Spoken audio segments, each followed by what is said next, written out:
तुम्हाला डिस्चार्ज देते हैं बाळ एकदम व्यवस्थित आहे। अभी कुछ बातों का ध्यान रखना है, जैसे हमेशा हाइजीन रखना है, मेंटेन रखना है हाइजीन। जितना आप स्वच्छ रखोगे, स्वच्छ हाथों से लोगे बेबी को, उतना अच्छा रहेगा। उसका मुंह भी पोछना है दूध पीने के बाद, और आपका भी स्तन एकदम साफ रखना है। दूसरी बात, यहाँ पे हमेशा अगर आपको ऐसा कुछ लगे कि रेड कुछ आ रहा है, या त्वचा नीली हो रही है या पीली हो रही है, या कोई चकत्ते आ रहे हैं, तो डॉक्टर से संपर्क करें।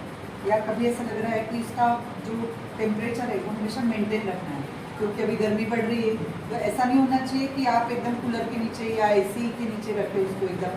तो तेज़ हवा, ठंडी हो या गर्म हो, दोनों हवा से बचाना है, गर्म हवा भी नहीं और ठंड हवा भी नहीं। उसके बाद में हमेशा ऐसा नहीं सोचना है कि 3 घंटे से ही दूध पिलाना है, हर 2 घंटे में भी आप दूध पिला सकते हैं, या घंटों का कोई हिसाब नहीं है। जब भी बच्चा रोए आपको दूध पिलाना है, और उसके नॉर्मल बिहेवियर पे ध्यान रखना है कि वो कब उठता है, कब सोता है, दूध कब पीते बराबर सो रहा है।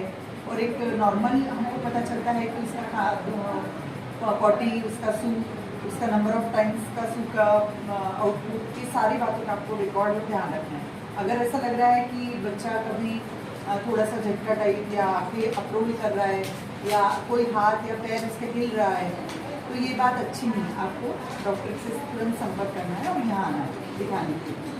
अगर उसको कुछ भी ऐसा हो रहा है कि वो सुस्त है, ढीला है, वो दूध नहीं पी रहा है, तो ये वार्निंग साइन है कि आपको तुरंत यहाँ लाना है। उसके वैक्सीनेशन का एक शेड्यूल बना लीजिए, मैं अभी आपको दे रही हूँ।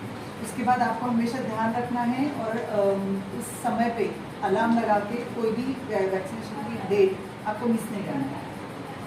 तो आगे की डेट्स मैं आपको दे रही हूँ। उसके साथ ही आपको हमेशा फॉलोअप में रहना है, ताकि अगर आपको ना समझ में आए, लेकिन हमें फॉलोअप के कारण समझ में आता है कि कहाँ गड़बड़ हो रही है, प्रॉपर वेट गेन हो रहा है कि नहीं हो रहा है, पूरा लसीकरण और जो टीकाकरण है वो बराबर चल रहा है कि नहीं चल रहा है। तो ये सारी बातें हम ध्यान से देखेंगे, तो आप बराबर